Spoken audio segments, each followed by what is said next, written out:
Em nome do Pai, do Filho e do Espírito Santo. Salve Maria!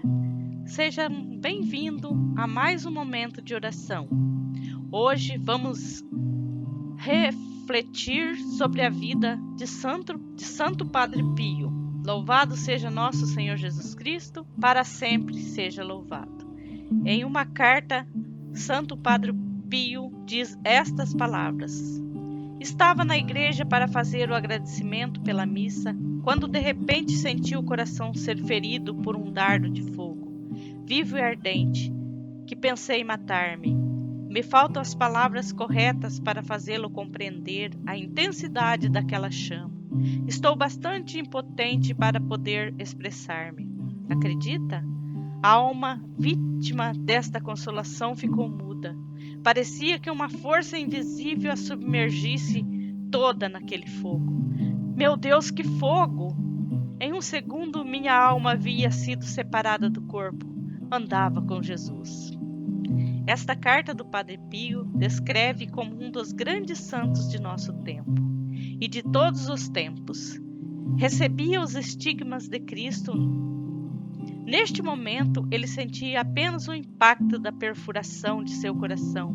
Mais tarde, esses sinais seriam visíveis.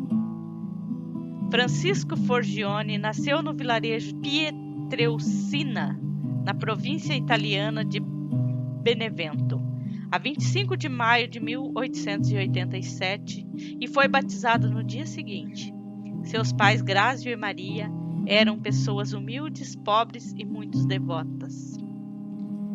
Francisco sempre dizia que queria ser padre, desde a infância.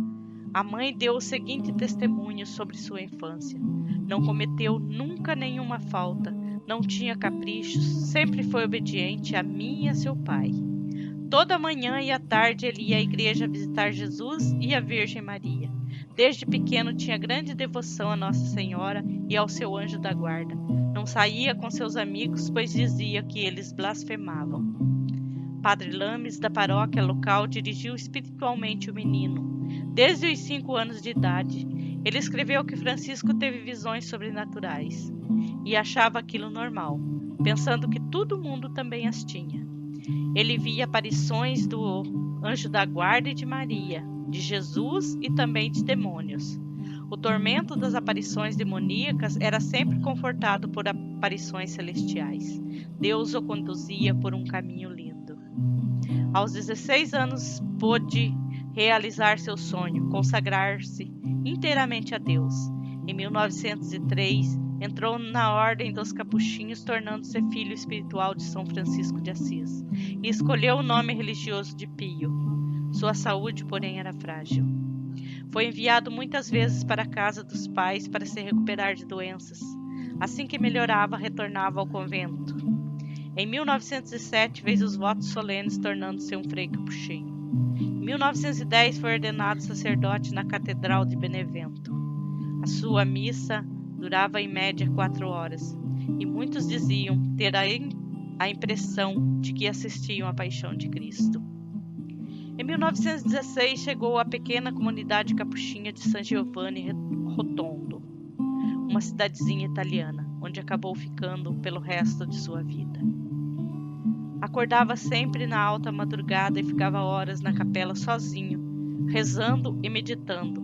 Rezava 5 rosários por dia. Assim ele se preparava para celebrar a missa.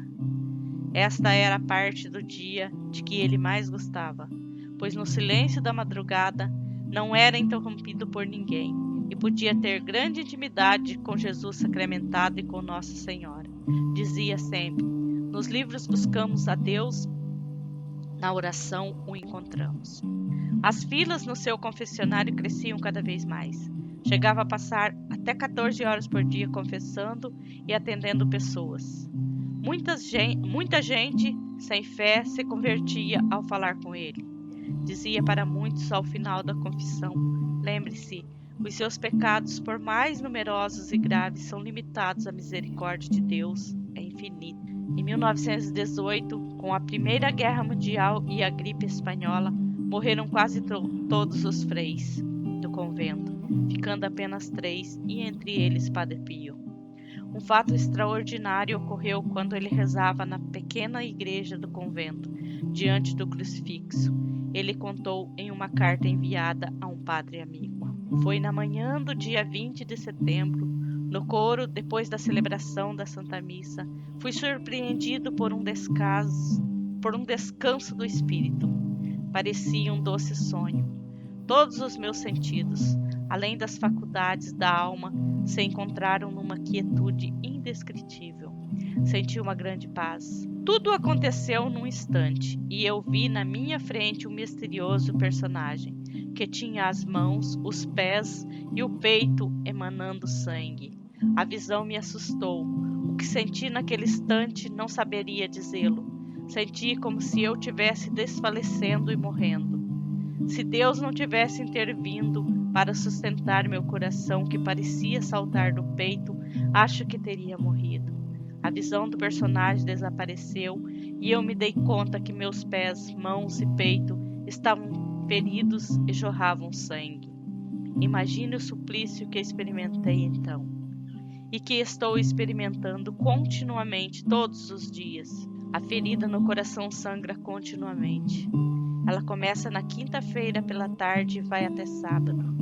Meu Pai, eu morro de dor pelo suplício que experimento no mais íntimo da alma. Temo morrer em sangue.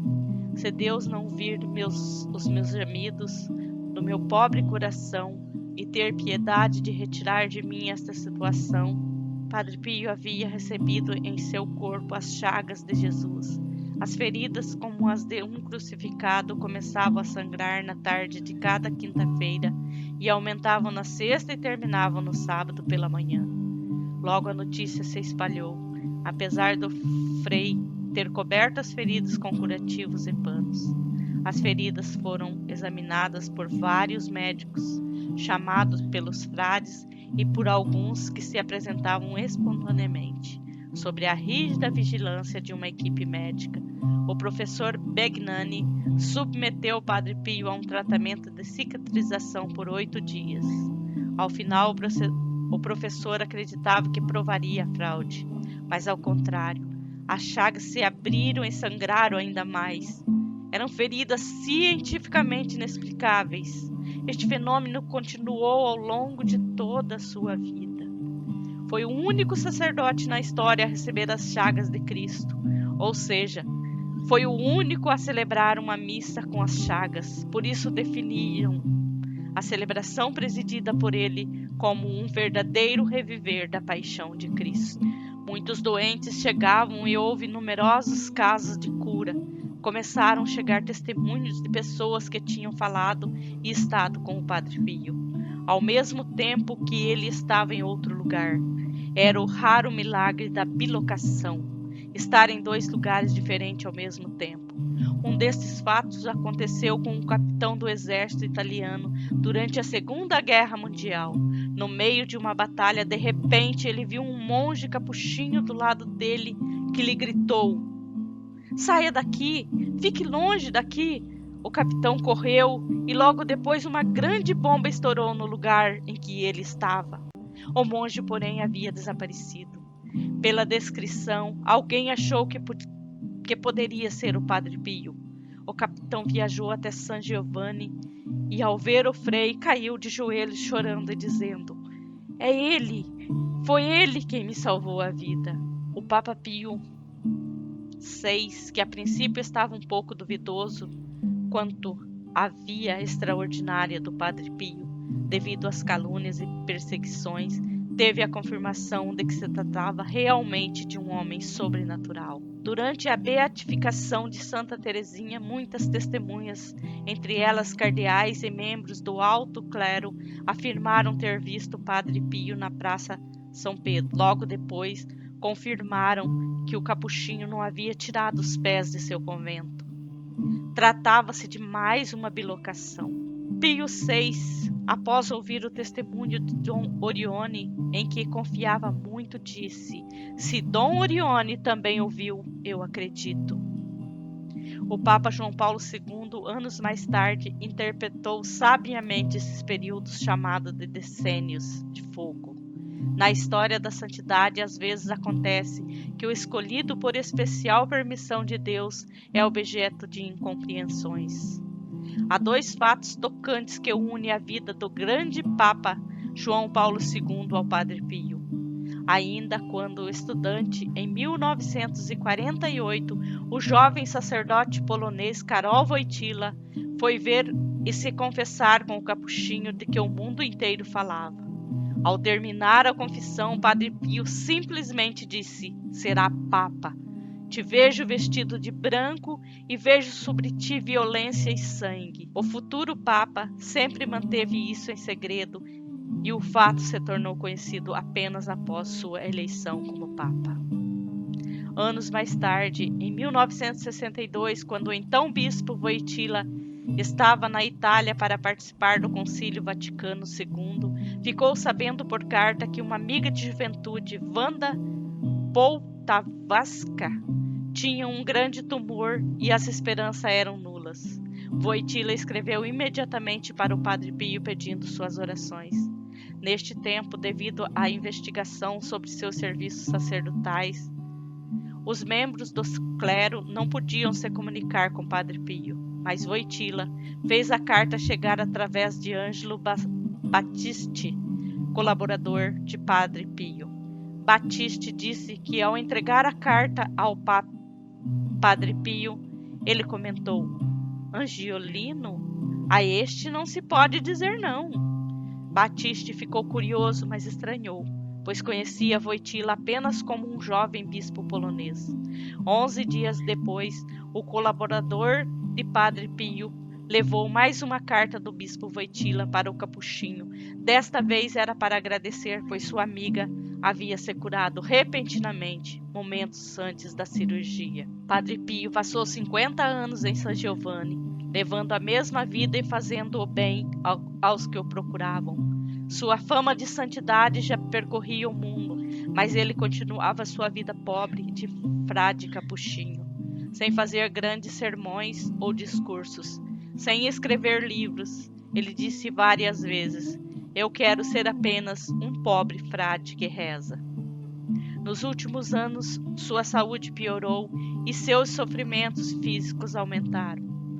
Faleceu serenamente e em paz após receber os sacramentos e celebrar sua última e emocionante missa aos 81 anos de idade, no dia 23 de setembro de 1968. Sua morte provocou uma verdadeira comoção nacional na Itália. Uma imensa multidão foi a San Giovanni para o enterro. O processo de beatificação foi aberto logo após a morte. A prática de todas as virtudes em grau heróico foi provada abundantemente. Dentre inúmeros milagres atribuídos ao santo após sua morte, foi escolhido o de uma senhora de Salerno, na Itália. No dia 2 de maio de 1999, o Papa João Paulo II declarou o beato. Para um beato ser declarado santo é necessário outro milagre comprovado cientificamente. Foi escolhida a cura inexplicável de uma criança gravemente enferma, da própria cidade de San Giovanni. Em 2002, Padre Pio foi solenemente canonizado por João Paulo II na Praça de São Pedro, diante de imensa multidão. Sua festa litúrgica foi estabelecida a 23 de setembro. Em março de 2008, sua sepultura foi aberta, diante do arcebispo, do superior dos capuchinhos e de outras autoridades e especialistas forenses, para exumação e reconhecimento. Em parte, o corpo manteve-se incorrupto, principalmente nos locais onde antes havia as chagas. Nenhuma cicatriz sequer foi encontrada, como aconteceu nos últimos anos de sua vida. Foi então decidido expor seus restos mortais na igreja de San Giovanni Rotondo, para que os fiéis possam venerá-lo. Pouco se sabe de sua vida espiritual. Em sua humildade, não gostava de falar de si. Eis uma frase dele que resume toda a sua vida: "O amor é a rainha das virtudes, como as pérolas se ligam por um fio. Assim as virtudes pelo amor, as pérolas se soltam e fogem quando se rompem o fio. Assim também as virtudes se desfazem afastando seu amor. É preciso amar, amar, amar e nada mais. E assim, falamos um pouquinho sobre a história de Padre Pio. Quando estiverem em sofrimento, lembre-se do Padre Pio. Certamente ele irá pedir a Jesus por nós. Santo Padre Pio é um santo muito querido por todos os italianos. Vamos rezar um Pai Nosso pela intercessão de Santo Padre Pio. Pai nosso que estais no céu, santificado seja o vosso nome. Venha a nós o vosso reino, seja feita a vossa vontade, assim na terra como no céu. O pão nosso de cada dia nos dai hoje. Perdoai as nossas ofensas, assim como nós perdoamos a quem nos tem ofendido. Não nos deixeis cair em tentação, mas livrai-nos do mal. Amém. Glória ao Pai, ao Filho e ao Espírito Santo, como era no princípio, agora e sempre. Amém. Santo Padre Pio, rogai por nós. Pessoal, aproveitem, passe lá no meu canal, se inscreva, ative o sininho, deixe um comentário, fiquem com Deus e até o próximo. Tchau, gente. Deus abençoe a todos.